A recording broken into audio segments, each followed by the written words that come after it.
Sejam todos bem-vindos. Hoje é a primeira edição do Parreira Cast, onde nós vamos fazer bate-papo aqui em relação à mecanização, a diversos assuntos do agro.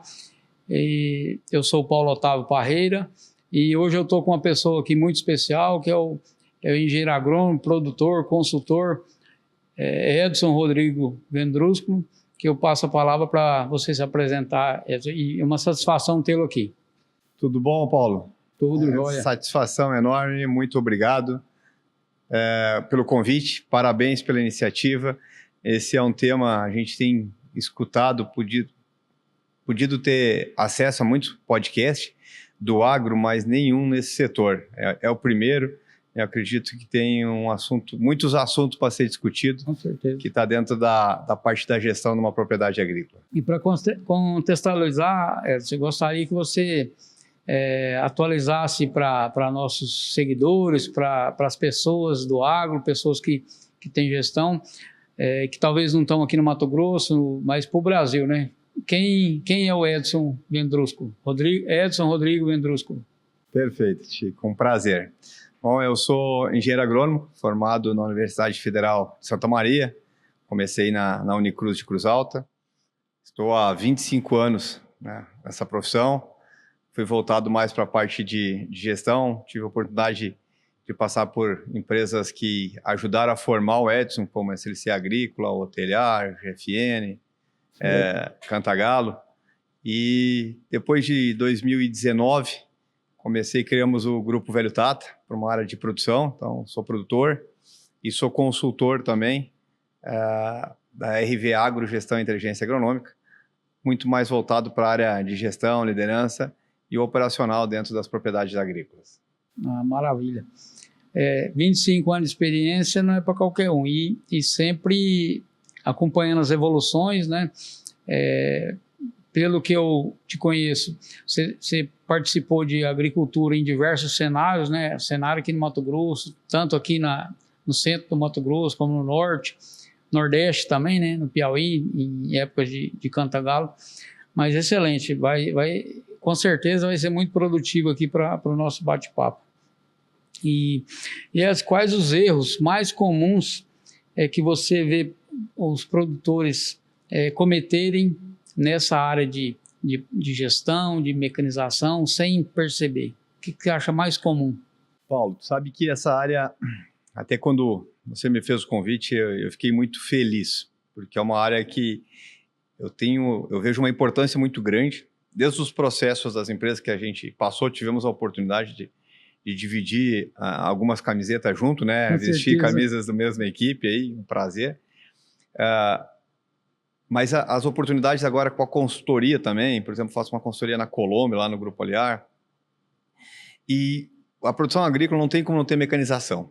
Ela começou lá atrás na mecanização, só for pensar num modelo muito mais mecânico no sentido próprio da palavra, menos digital, menos elétrico, eletrônico, e depois veio trazendo tudo isso junto, né?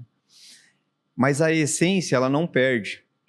Eu tenho um motor, ele funciona, ele pode ter os seus sensores, a forma de trabalhar, mas ele precisa ainda de uma lubrificação. Um pneu, ele ainda precisa de um processo muito forte, que é de uma calibragem, de uma lastragem, como é que eu uso melhor. Então, para mim, o primeiro erro que a gente vê como gestor, e algumas vezes o Edson como produtor rural mesmo, nós não conseguimos dimensionar bem a nossa máquina para o implemento que a gente está. Ou nós estamos subutilizado ou superutilizado dele, demandado. Aí nós vamos gerando alguns desgastes desnecessários ou forçados, e essa conta chega, né, Paulo? E a conta mais cara que eu vejo que o produtor está pagando hoje por não ter esse conhecimento, muitas vezes tem um conhecimento no grosso, mas do detalhe não tem, que é aí que entra uma consultoria que faz a diferença, né? Uma consultoria uma assessoria de mecanização, uma assessoria voltada para essa eficiência, acaba sendo a disponibilidade da máquina. Esse é o preço maior que nós pagamos. Interessante você levantar isso aí, porque eu me lembrei assim, naquele tempo lá, né, há 20 anos, o produtor plantava 3.000 hectares, ele tinha 5 a 6 conjuntos, né, de trator e plantadeira. E E na maioria das vezes estavam os 5, 6 rodando. E não tinha sensor, não tinha... Era arame, varão, né, correia.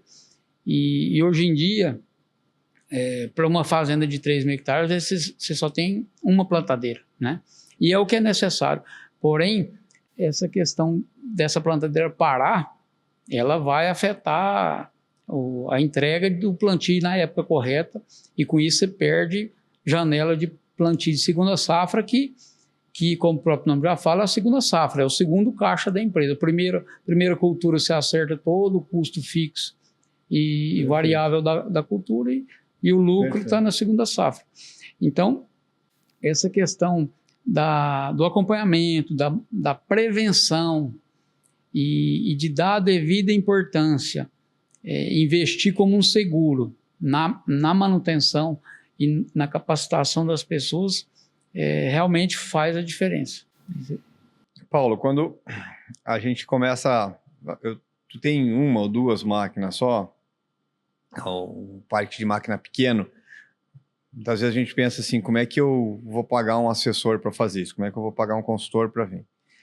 Ele não tem que estar lá toda semana, ele não tem que estar lá todo mês, mas de repente, de uma forma estratégica, uma pré-safra ou uma pré-manutenção preditiva, né? A gente discutiu isso em alguns momentos. Nós temos a manutenção preditiva, a curativa e a relaxativa, né?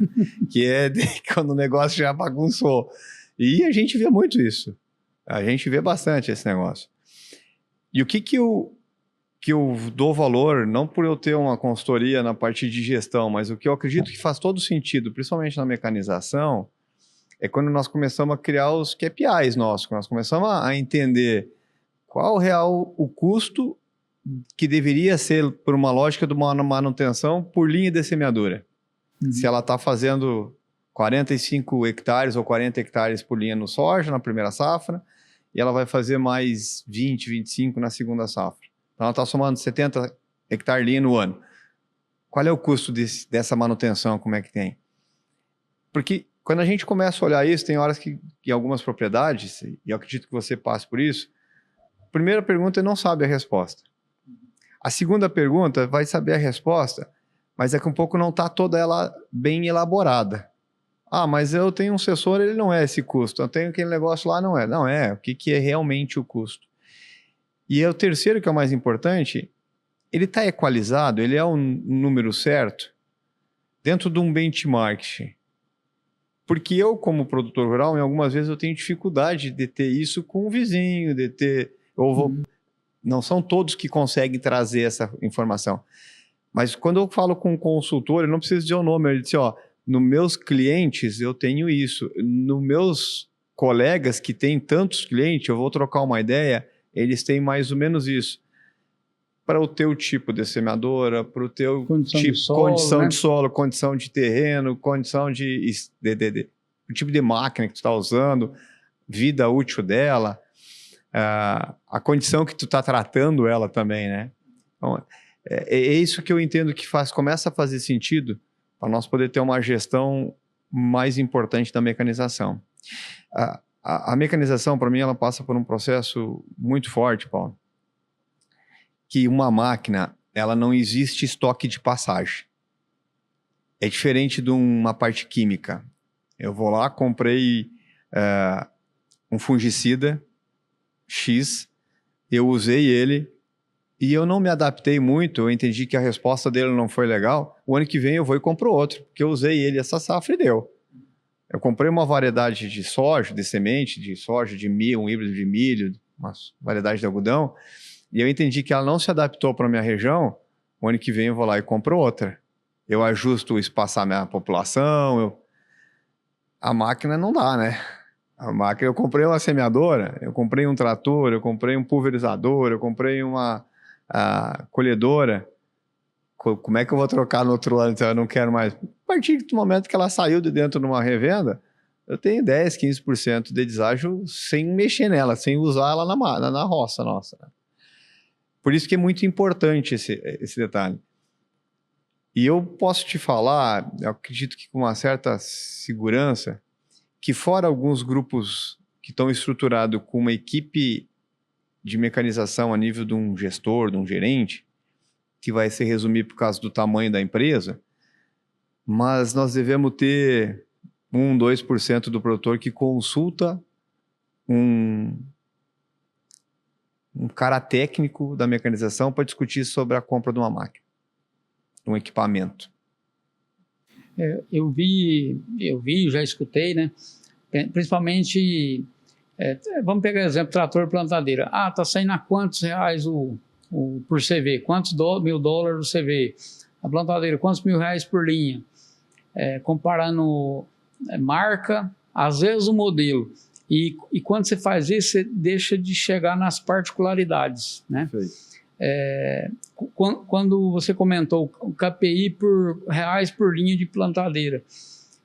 Eu estou usando disco de 20 na minha plantadeira, você está usando disco de 20 na sua. O preço do disco é o mesmo? Ele pode ser o mesmo e pode ser diferente, inclusive por espessura diferente, né? Tem plantadeira que eu conheço na região do Maranhão, que ela fez 6.000 hectares de soja, plantou em 2 fazendas. Plantadeira autotransportável, né? E no segundo ano ela fez 4.000 hectares e os discos se foram. Por quê? Não foi comprado da mesma especificação. Era tudo disco de 20 polegadas, mas a espessura do material era diferente, né? Então, disco mais fino ele vai desgastar primeiro. Mas se não tem esse controle, ou se não tem faz esse benchmark, né? Troca ideia com pessoas, né? No caso assim, parte técnica, igual nós fazemos esse trabalho, eu na parte de mecanização, você na parte de gestão, é aí que fica, vamos dizer assim, extremamente viável vamos dizer assim, a compra de um serviço, né? Onde você vai ter várias informações e informações corretas, né? De maneira que você vai ter o número e vai ter o desempenho, né? A gente começa a olhar um negócio, Paulo, né? Ou vou falar um pouco do Edson, né? Olhando, estou produzindo hoje, sou produtor rural numa área, para mim, bastante significativa, 800 hectares, mas para um número de Mato Grosso, com um pouco ela é pequena, né? Tem grupos aí com 300.000 hectares, tem produtor com 2.000, 3.000 hectares, ou 10.000 hectares. O que faz uma consultoria também, né? Porque é importante, e eu acredito muito nisso e valorizo muito isso, quando você quer fazer tudo sozinho, algumas coisas vazam pela mão, vão escapar pela mão. Eu posso, em vez de pagar um operador de colhedora, eu ir colher. Só que naquele momento que está colhendo, de repente deu um pico de oportunidade excelente de uma comercialização. Daqui a pouco apareceu uma oportunidade diferente de um pacote de insumos. Uma relação de troca. De uma relação de troca. E aí você está operando a máquina. Está tudo certo, mas será que não passa isso aí? Você ter uma assessoria que te indique, que te oriente para isso. Então, eu vejo que é importante uma assessoria comercial, eu vejo que é importante uma assessoria agronômica, eu vejo que é importante uma assessoria de mecanização, que é uma coisa que é muito pouco posto hoje, eu tenho muito pouca oferta desse profissional, e você é um cara que está fazendo isso, está mostrando isso de forma diferente. E ela tem que entrar numa linha lá, quando a gente faz uma gestão de custo, ela tem que entrar numa linha de consultorias. Ele vai representar quanto dentro do meu potencial? Nós vamos entender que não pode ser despesa, não pode ser custo, ele tem que ser um investimento. Investimento, e se me permite, assim, eu tenho raciocinado que ele é um investimento como se fosse um seguro. Você vai colocar esse dinheiro para você não ter um custo, né? Perfeito. Você vai investir, eu também falo muito na relação 1 para 10. Você investe um real para você ter um retorno de 10, seja em disponibilidade, seja em economia e principalmente em colocar o dinheiro no lugar correto. E o produtor tem passado isso mais vezes, né? Agora tem uma integração lavoura-pecuária que ajuda muito, mas um produtor que não tem uma integração lavoura-pecuária, ou que ele está soja, milho, algodão, ou soja e algodão, ele tem um dinheiro só, ele não pode errar o dinheiro, né? Ele tem que colocar na melhor forma possível. Sim. Então, e isso é um ponto importante. E quando a gente vai olhar, se nós olhar sempre no custo, nós incorremos em alguns momentos no corte de custo errado. A gente não pode ter cortar um custo burro, né? Ou ser burro no corte desse custo. Custo que nem unha, todo dia nós temos que cortar, porque isso está na nossa mão. Esse é um ponto importante. Mas para mim, eu vou te dar um exemplo que eu posso fazer uma planilha de casa e eu falto conhecimento técnico para olhar e entender os números. Eu gosto muito de tecnologia, das máquinas hoje, todo o processo, tem muita tecnologia. Mas se eu não conseguir entender os números, não serve para nada. Eu posso olhar um óleo que foi trocado de uma transmissão e eu vou ter uma sensibilidade, vou ter um conhecimento lá. Mas um profissional da área, ele vai fazer uma análise, ele vai interpretar essa análise, ou ele vai pegar e olhar isso, vai dizer assim, ó, dá para nós continuar nessa marca aqui, que em vez de ser com 250, vai ser 300 horas de troca. Ou vamos parar agora, porque nós vamos abrir esse trator, vamos abrir essa transmissão, para nós ver quando vamos gastar 2 mil e vamos economizar 20 mil lá na frente para uma transmissão inteira. Como é que nós... Eu acredito que, e é um dos pontos, Paulo, e até agora eu vou mudar, vou ser eu o entrevistador de você dessa conversa agora, nesse minuto, eu te faria uma pergunta. Como é que você consegue mostrar para o produtor, para o teu cliente, que o valor que está sendo investido em você está retornando para ele? Então, quando eu faço uma visita técnica, a gente enxerga e depois, em paralelo, já mostra para o cliente quais são as perdas imediatas que ele está prestes a ocorrer. Que são, por exemplo, pneu trincado, equipamento com vazamento, óleo de transmissão com a coloração mais escurecida, que sinal que não está funcionando bem. E na maioria das vezes eu já sugiro, quando, vamos dizer assim, está meio bagunçado e sem gerência, a gente fazer coletas de óleo para análise, né? E hoje em dia, com a internet, a pessoa às vezes vai no médico e depois vai entrar lá para saber se 5,2 da hemoglobina tal lá está dentro ou está fora, né?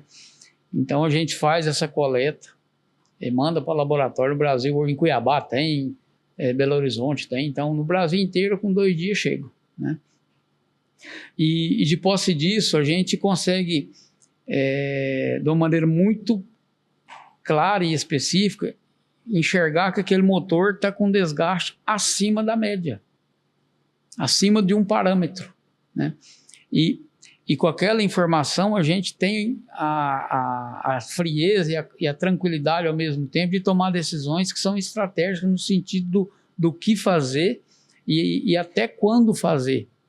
Porque se o motor está com 8.000 horas, provavelmente ele não vai durar mais 8.000 horas. Porém, se ele está com 8.000 horas e a gente faz uma análise e essa análise demonstra que o motor está funcionando bem, não tem desgaste acentuado, não tem injetor degradando o óleo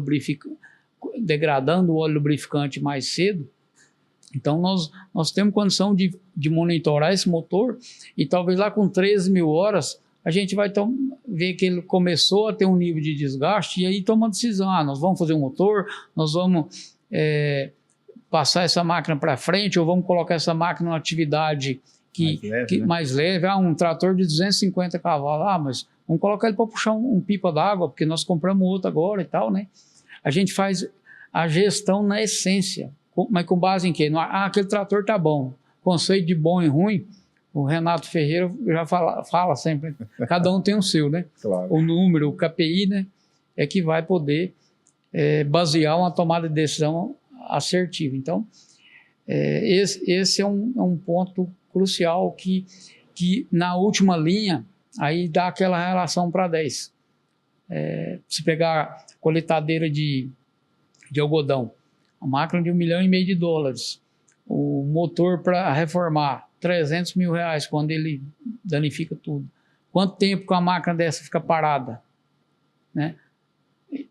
Deu problema hoje, durante a safra, vai ser 15 dias, que envolve demanda de peças, entrar na fila da retífica, própria concessionária. Se der tudo certo, talvez faz em 10 dias. Né? Mas, pegando esse ponto e aí trazendo para a primeira pergunta, quem sabe você fez, Paulo, como é que é a gestão, onde é que são os grandes erros que eu entendo, que eu vejo, né?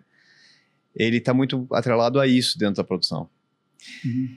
Porque quando a gente começa a colocar, quanto custa o motor fazer o motor numa Cotton, vamos falar 80, 100 mil reais ou 150 mil reais, aí para mais, conforme a situação que ele está, né? Uhum. Só que se a gente colocar quanto colhe uma Cotton hoje, 25, 30 hectares por dia, R$1.000 a R$1.000 a diária, nós estamos 30, nós estamos falando em 300 mil que ela deixou de faturar e 200 que ela gastou, são 500 mil reais. Uhum. O ano dela foi, pela disponibilidade. Aí eu não consigo trazer uma máquina na mesma velocidade para substituir, eu não tenho uma backup parada, ou eu não tenho é muito difícil eu ter um vizinho ou uma região ali que tem de disponibilidade tão grande assim de máquina. Porque a época de colheita quase sempre ela é a mesma. E aí no algodão, pegando o gancho do algodão, nós entramos numa cultura que ela é vendida quantidade, mas principalmente qualidade. E se eu estou vendendo qualidade, o algodão no campo, eu estou perdendo qualidade. Ele pronto para colher. Ele perde qualidade. E aí, você sabe bem a qualidade do algodão, a importância da máquina, da colhedora, na qualidade do algodão, né? Com certeza. E essa questão, se a máquina ficou parada 10 dias, se o cliente tem 5 coletadeiras, então ele já atrasou em 2 dias. Esses 2 dias, no finalzinho da colheita, lá dia 28 de agosto, pode vir uma garoa e aquele algodão vai perder qualidade. O grande desafio na parte, falando de algodão, é fazer com que a coletadeira ela tenha uma disponibilidade igual ao avião. Paulo Otávio, mas é possível fazer isso? É possível buscar isso. É possível melhorar uma disponibilidade? É possível melhorar. E a gente tá comentando aqui, abre aspas, das tragédias, né? Mas quando você fala em qualidade do algodão, em paralelo você pode ter as perdas da lavoura. O algodão está esponjado, mas nunca está conseguindo recolher tudo. Aí nós vamos em 2 componentes lá, fuso e desfibrador. Várias fazendas fazem uma classificação de fuso. Todas as fazendas fazem isso. Agora, como é que eles fazem? Só o Papai do Céu que sabe. Pouquíssimas fazendas têm um padrão. Esse ano descartei 10 mil fusos, ano passado descartei 9, ano que vem, do jeito que está, eu vou ter que colher do mesmo jeito. E aí... Muda só o tambor da frente, de trás não muda. E faz o nome do pai. Então, assim, voltando, né? A assessoria, a consultoria, né, ela vai dar resultado em disponibilidade e em custo, né? Aquilo que você falou mais cedo, é colocar o dinheiro, não fazer o corte burro, né? Colocar o dinheiro no lugar certo. Onde ele me traga um melhor retorno, né? Isso. Na sua perspectiva de produtor, qual que é a diferença, de maneira geral, aí na parte de consultoria de gestão técnica, gestão de equipes, qual que é a diferença que você percebe em empresas que têm uma consultoria e as empresas que não têm? No mesmo ano, talvez a diferença não seja tão gritante, mas o que você vê que descola a partir do momento que você, como um consultor, faz esse acompanhamento, faz essa auxílio na gestão? A pergunta é muito boa e ela é interessante, Paulo. Eu vou tentar fazer uma analogia um pouquinho com o solo e o parque de máquinas, porque a consultoria nessa área, a assessoria nessa área de mecanização, primeiro que ela é nova ainda. No conceito todo, se tu olhar, consultoria agronômica tem não sei quantos anos. Uhum. Consultoria de gestão, um pouco menos, mas já tem lá seus 20, 30 anos que tem empresas que fazem consultoria de gestão já bem consagradas. A consultoria de mecanização, ela não é tão nova. Ela não é tão antiga assim. Ela é um pouco mais nova. E por que ela é um pouco mais nova? Porque apertou o calo. Antigamente a gente não dava muito valor para o consumo de combustível. Ele entrava na conta lá da gestão, pouco, na planilha de custo. Começou a dar um problema, que eu chamo de que é disponibilidade de máquina para aquilo que você falou. Antes eu tinha 6 semeadoras, 6 conjunto, nada parava, iam lá do CBT, do 1105 lá, do Forzinho, que eu vi um Fordinho você lá, esses dias manejando um. Já aprendi bastante nisso aí, Paulo. Eu trabalhei nisso aí com uma Imasa, plantando, para você ter uma ideia. Semeando lá. E aí ele veio numa evolução, porque as máquinas começaram a ficar mais tecnificadas. E a disponibilidade da máquina começou a ser mais importante também, não que não fosse antes, mas por quê? Porque a janela de semeadura encurtou. Ela encurtou porque eu tenho que fazer num tempo e forma o primeiro momento dessa janela para mim alcançar a segunda safra. E ao mesmo tempo, as cultivares também, nós começamos através dos estudos, tudo, que ela tem uma janela boa e ótima para expressar o máximo potencial produtivo. Eu tenho uma cultivar que dia 10 de outubro ela expressa X, dia 2 de novembro é X menos alguma coisa, dia 25 de outubro é X menos alguma coisa. Então, o primeiro é explorar o máximo potencial. O segundo é nós ter que consiga completar, que nem você colocou bem, a segunda safra, que também tem outra janela, que é importante, que para mim é uma janela mais delicada ainda, porque a equipe está colhendo, tem que estar pulverizando dentro de uma propriedade agrícola, tem que estar semeando a segunda safra, que é curta, com clima de chuva, que a gente quer, que tenha chuva, precisa para dar sequência. Então, é um conjunto de informações e de trabalho muito forte que a máquina ela tem que estar pronta, disponível. É um carro de Fórmula 1. Eu posso gastar muito tempo antes treinando, regulando, calibrando. Até tem uma injustiça um pouco com o Felipe Massa, né? De que chega... o cara que mais regulava um carro de Fórmula 1, o cara que tinha mais sensibilidade de deixar pronto. É um cara que tinha essa habilidade. Eu vejo que é isso que tem. O consultor de mecanização, o consultor de técnico, um consultor de gestão, ele tem que ser que nem um juiz de futebol, ele tem que ser o que menos aparece. Mas o resultado dele é fundamental. Ele muda a história do jogo. Então, eu vejo muito isso. Quando eu falo comparativo ao solo, eu tenho um solo maduro, bem construído, ele me responde numa diversidade. Se eu pegar 15 dias de estiagem, se eu pegar uma situação um pouco mais diversa, ele me responde. Se eu tenho um maquinário que está bem conduzido, bem revisado, tem uma manutenção preditiva e com os riscos calculados do que pode acontecer de um desgaste natural, e aí abrindo um parênteses que a gente precisa economizar, e hoje está na linha, né, na vírgula, um rolamento de roda cobridora, eu não preciso comprar, de repente, o primeiro linha mais cara, porque se eu tiver que trocar é muito rápido. E a gente discutia isso, um rolamento de roda de uma semeadora que eu tenho que mudar todo um sistema, tem que ser bom, eu não posso perder tempo ali. Então, ter uma consultoria de mecanização e não ter uma consultoria de mecanização, se eu tenho um pouco de dúvida, eu vou ter uma disponibilidade da máquina muito diferente. E não te falo que vai ser no segundo, terceiro ano, vai ser no primeiro ano isso. E onde é que é o ponto mais importante da sequência disso? Que conforme tu vai ficando mais tempo, tu vai conhecendo melhor a máquina. Então essa máquina tende a ter uma vida útil maior. E se eu tenho uma vida útil maior, eu estou valorizando mais meu real investido. Porque uma semeadora que nós compramos a 60 mil a linha, 50 mil a linha para botar um número redondo, 50 mil reais a linha, se nós usar ela por 10 anos, ela tem um valor. Se nós usar por 5 tem outro, se nós usar por 3 tem outro. Mas chega um ponto que eu estou investindo na manutenção, aí ela vai ficando. Aí, de novo, eu tenho uma consultoria que pode me dizer assim, essa parte aqui dela está começando a não valer a pena. É o momento de sair. Ou vamos sair onde que ela tem um valor ainda equilibrado. E aí você fazer a troca dessa.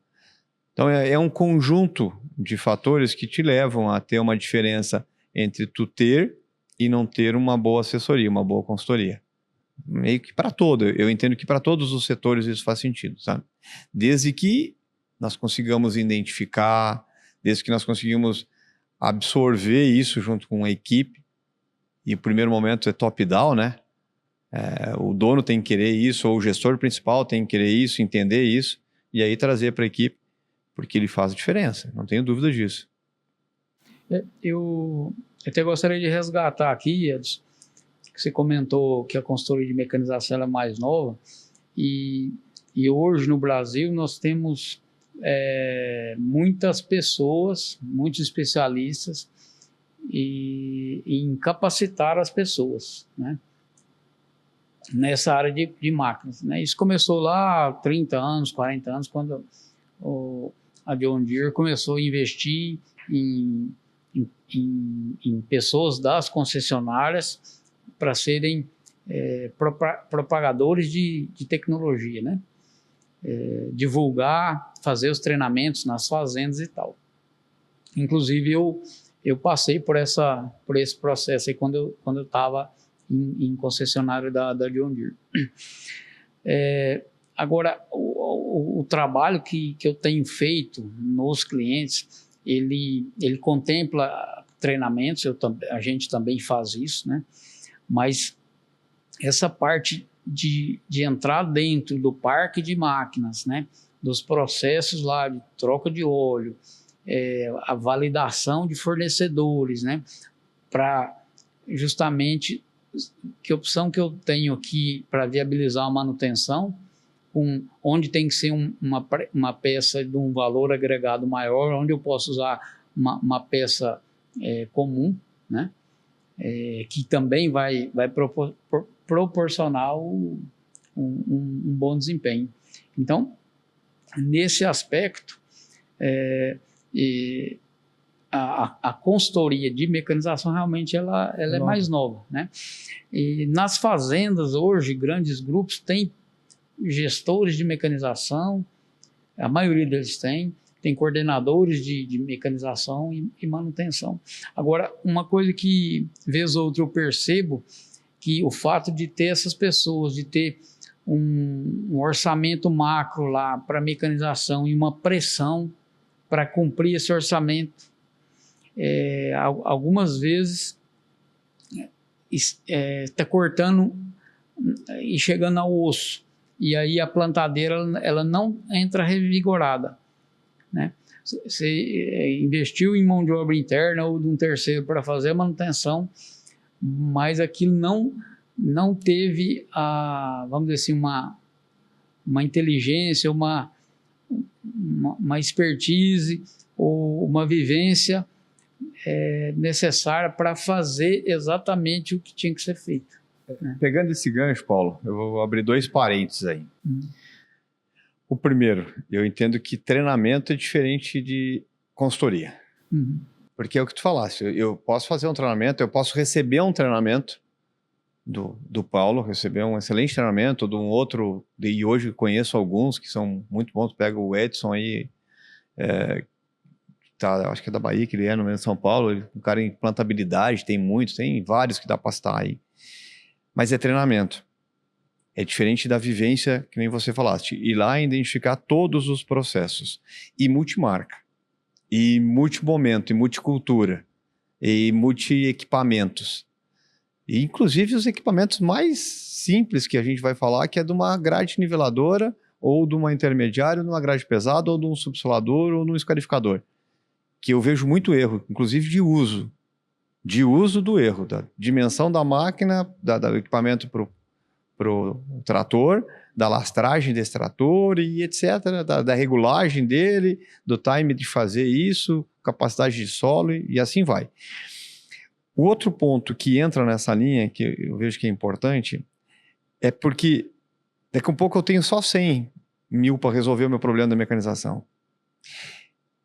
Mas eu corto, que nem você falou, venho no osso, mas um cara que tem uma vivência maior, ele pode dizer assim, ó, tu vai gastar os mesmos 100, mas de forma um pouquinho diferente. Esse aqui não vai te atrapalhar muito. Agora, esse aqui é fundamental que eu tenho. É crítico. Por que ele é crítico? Tu quer uma plantabilidade em algodão que tu tem 80 mil semente? Cara, tem setores ali, posições dentro da semeadora, que eu posso trabalhar com uma caixa com uma tampa de papelão, mas eu não posso trabalhar com com um sistema de semeadura de colocar a semente no solo errado. Por quê? Porque ali, se não tiver um coeficiente de avaliação, me compromete todo o processo produtivo. E o último, para fechar, Paulo,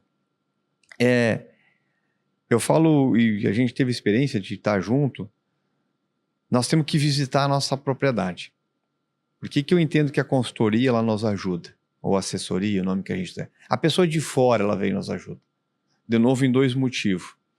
Primeiro, quando a gente está dentro de casa, a gente se acostuma e de repente a gente não vê algumas coisas que são óbvias.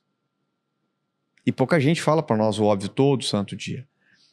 Eu vou na casa do vizinho, eu chego lá, eu enxergo uma teia de aranha, eu enxergo um trincado, eu enxergo uma parede torta. Aí eu entro só que dentro de casa eu tenho a mesma teia de aranha, eu tenho a parede torta, eu tenho um trincado, só que eu não estou vendo, porque todo dia eu estou vendo. Mas eu cheguei, o ambiente é novo, eu consigo ver. Então, eu tenho um excelente gerente de mecanização, eu tenho um excelente profissional como gestor da mecanização, mecânicos muito bons, mas algumas vezes vem alguém de fora e me dá um insight que eu não estou vendo. Ali já começa uma interação e um resultado muito interessante nisso. E o outro é que eu consigo trazer informações de quem está no mesmo meio, que eu gosto que é o termo benchmark, ou o número mais parecido, o que o outro faz que eu estou fazendo, né? E junto com os bons que a gente fica melhor, eu não preciso inventar nada, eu vou copiar do que tem cara bom fazendo, vamos lá. Ou o que o outro está fazendo errado, eu também não quero fazer. E o cara diz, ó, esse negócio aqui me causou tal problema. Eu não preciso dar nome, não preciso, mas a vivência de vocês, ou de quem está numa consultoria dessa, ela traz essa oportunidade para dentro da propriedade. A que custo? Ao custo da visita ou do que foi o combinado, porque ele não pode ser, eu vou fazer faz a revisão ou mexe nesse análise aqui dessa máquina só. Tu começa a interagir. A consultoria, Paulo, para mim é muito forte, porque ela tem que viver a propriedade no todo. Ela tem que entender a dor do técnico, uma consultoria de mecanização, na minha visão. Tem que entender a dor do técnico, a dor da gestão, a dor do RH. Então, às vezes eu quero fazer mais negócio, não tenho material humano para isso. A consultoria de técnica, ela tem que entender a consultoria da mecanização, tem que entender o RH, e a da gestão de todos. Então, ela é interligada, né? Então, e para validar, concordando contigo, essa semana... nós fizemos uma reunião na empresa e um cliente e ele já queria que eu fizesse um trabalho. Preciso que você faça isso. Mas por quê? Que você precisa? Não, porque o diretor está pedindo. Tá, mas o que aconteceu? Não, parece que... Não, mas qual fazenda? A fazenda tal. Então vamos envolver o gerente. Tem coordenador de manutenção? Tem. Então vamos envolver... Tem alguém da agricultura digital? Tem também. Então, assim, para a gente entender o que qual que é o problema, né? E para propor uma solução equilibrada, nós temos que entender, né? Existem duas formas, né? Hoje a gente coloca essa turma toda num meeting aí, numa reunião online, né? Hoje a gente pega e dá um pulo na fazenda. A segunda forma, indo na fazenda, ela vai ser mais assertiva. Mas em função do tempo, tem que ser até terça-feira e tal, aí vamos fazer isso. A gente consegue, né, fazer isso.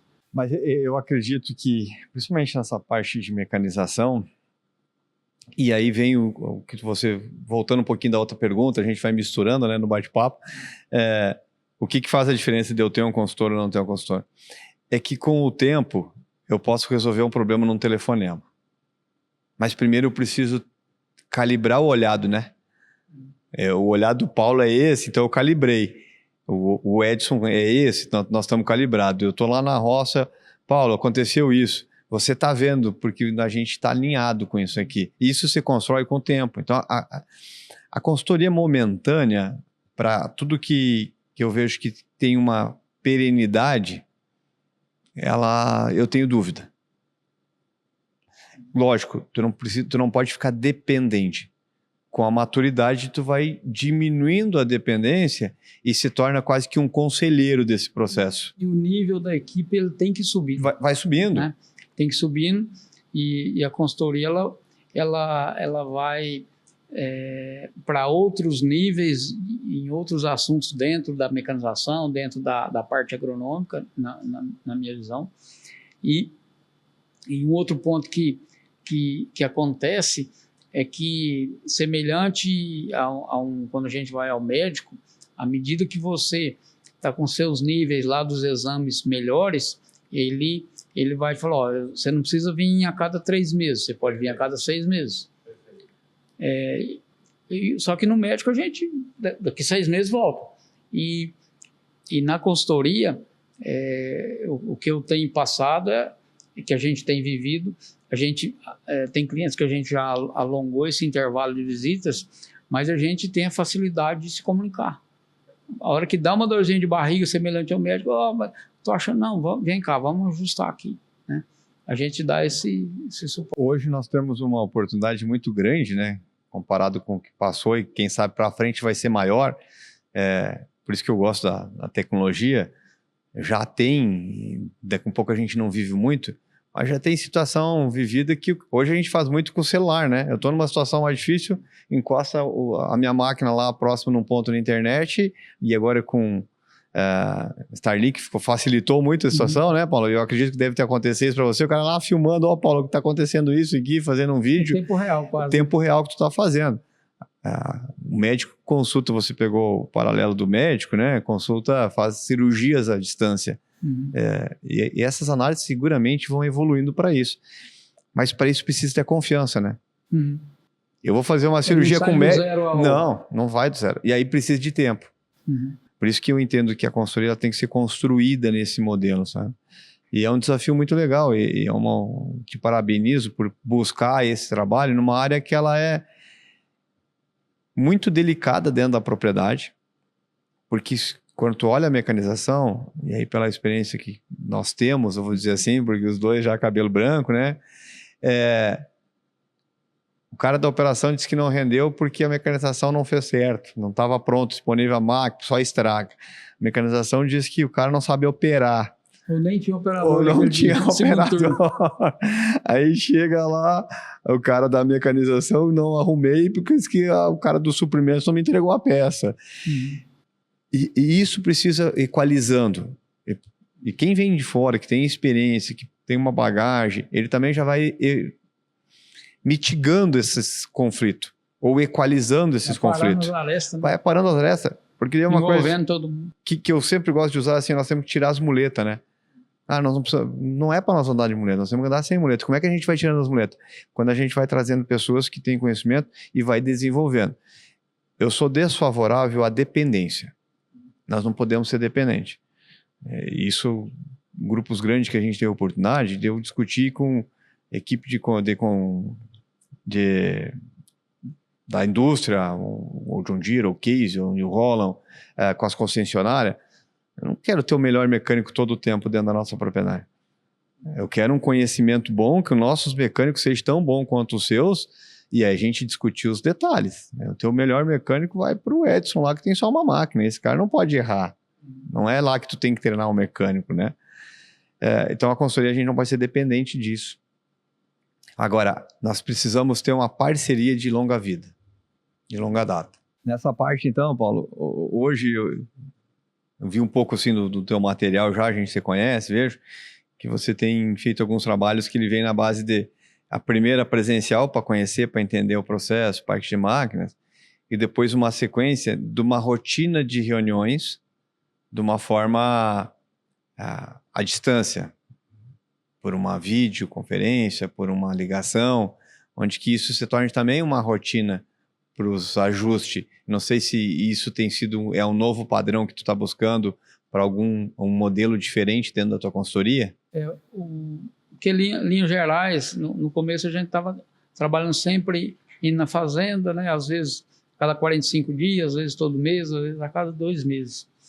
E a gente tem estruturado alguns trabalhos que nós vamos na fazenda, faz todo o levantamento, enxerga as prioridades, né? E enxerga esses gaps de suprimentos, de equipe da fazenda, equipe de terceiros, né?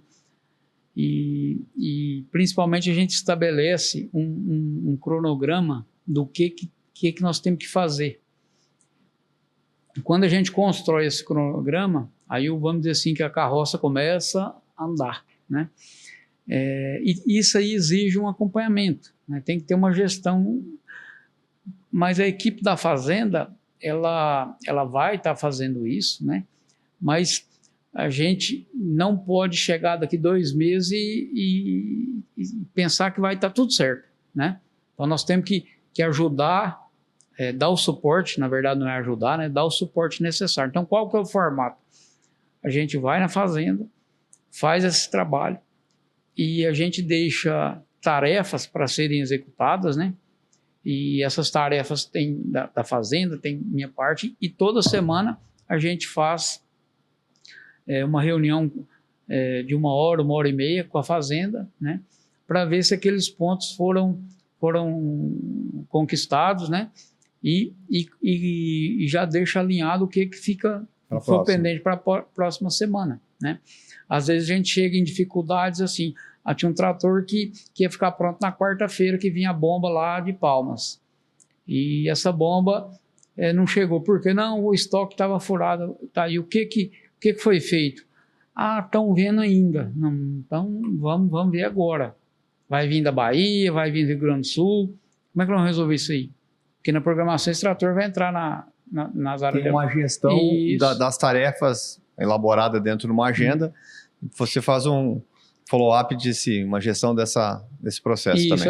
Você falou o termo correto aqui. É o follow-up onde a gente faz esse acompanhamento e com isso a gente acelera a mudança para os resultados virem a galope, né? Legal, Paulo. Então, nessa ideia desse trabalho que vocês estão fazendo e até para a gente também tocar um bate-papo de informação do Edson também como consultor, como é que nós vamos trabalhando isso. Nessa condição, você tem alguns planos para contratar, o Paulo tem um plano safra, o Paulo tem um plano de ponto, de fidelidade, como é que funciona um pouco um consultor de mecanização, já que é uma área que eu considero nova hoje, tem muitos profissionais, mas poucos profissionais abriram mão de uma garantia de um salário mensal, de uma CLT ou do negócio, e disse, não, a cara está aqui, pode bater, eu vou pegar a estrada e vamos encarar esse negócio. Então, assim, resumindo, nós atendemos por todas as plataformas de maior alcance hoje das multinacionais e também fazemos serviço de faturamento direto, né? Com relação mas qual que é o prazo? É tudo à vista, é no Pix? Não, de acordo com o que a gente combinar no contrato, ou se pelas normas do suprimento de cada empresa, do produtor, consigo pagar daqui 70 dias, vamos, não tem problema, né? Isso é detalhe. Paulo, gostaria de agradecer muito o convite, muito enriquecedor o nosso bate-papo, pelo menos essa troca de informação, a gente conversando vai me trazendo insight também. Poxa, eu falei aqui, mas eu sei que dá para nós melhorar tal coisa lá, alguns pontos que você trouxe. Então, parabéns de novo pela ideia, pela iniciativa, pela coragem de trazer esses assuntos assim, que é importante e relevante dentro das companhias agrícolas, dentro das fazendas, dos grupos e dentro de um produtor. Hoje eu considero que a mecanização é um ponto muito crucial pelos 2 fatos. O primeiro é onde que mais sai dinheiro que a gente não vê voltar. Nós podemos investir numa semente, porque ela produz mais, a gente vê rápido. É um fungicida porque parece que vem mais rápido, controla a doença. Um herbicida ou um inseticida, isso está mais visível, mais tradicional. Eu vou pagar mais caro porque volta melhor. Na mecanização é mais difícil de fazer isso. É mais delicado. E principalmente quando a gente vai para a manutenção. Porque a compra da máquina, faz um comparativo aqui, mas e a manutenção? Essa parece que só vai dinheiro. E vai muito. Tem uma classificação muito grande entre do que eu posso comprar, do que eu posso trocar, do que pode ser primeira ou segunda linha, o que dá para ajustar. Inclusive o valor do tipo do óleo lubrificante. É uma coisa que me estressa esse negócio tal do óleo, de 68, 140, 110, 90.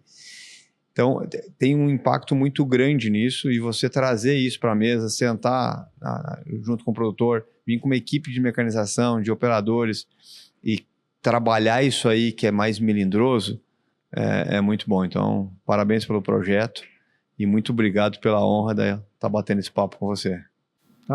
Obrigado. Eu me lembrei, quando você comentou da questão do óleo, só um resgate aqui.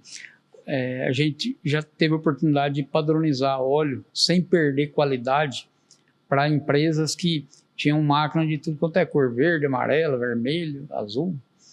E porque igual você tem defensivos com o mesmo princípio ativo e você sabe que não só o princípio ativo, mas você tem que ter qualidade na área de lubrificantes é da mesma forma. Então nós temos aí 6 bandeiras de companhias multinacionais de lubrificantes que têm as especificações que contemplam todas essas cores de máquinas, aí, sem perder garantia, sem ter nenhuma confusão.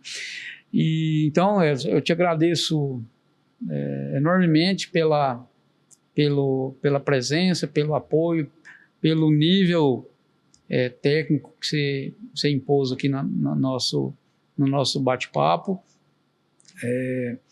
Que Deus continue te abençoando aí, muito sucesso nessa caminhada longa aí, que a gente possa se encontrar mais vezes nesse ambiente ou na roça onde nós batemos um futebol melhor. Muito obrigado.